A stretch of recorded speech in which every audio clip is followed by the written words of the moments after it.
Araw sa Aris na may buwan sa Scorpio. Ikaw ang tumatapos na pioneer. Ang kombinasyon ng araw sa Aris at buwan sa Scorpio ay nagmumungkahi ng isang personalidad na natural na tumagos sa kabila ng mga mababaw na aktibidad. Ito ay isang hindi kapani-paniwalang paglalagay para sa mga investigador, ahente ng seguro, tagapangasiwa at mga auditor. Bago gumawa ng aksyon, sisiyasatin mo ang bawat posibilidad. Mag-subscribe at makakuha ng higit pang mga libreng video. Pumunta sa absolutelipsycheck.com. Salamat sa panonood. Mag-click dito upang i-download ang aming mga libreng API para sa Android, iPhone at Microsoft.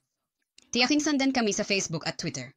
Manatiling napapanahon sa pamamagitan ng pag-subscribe. Tandaan, ang unang 3 minuto ay libre sa aming network kasama ang aming pinagkakatiwalaan at tumpak na Psychics. Bisitahin ang aming site para sa mga libreng horoscope, artikulo at higit pa. Mag-click dito upang pumunta sa aming site o tumawag lamang sa 1 tandang bawas 800 tandang bawas 400 at 78 tandang bawas 8,777 upang makuha ang iyong unang 3 minuto ng libre ngayon.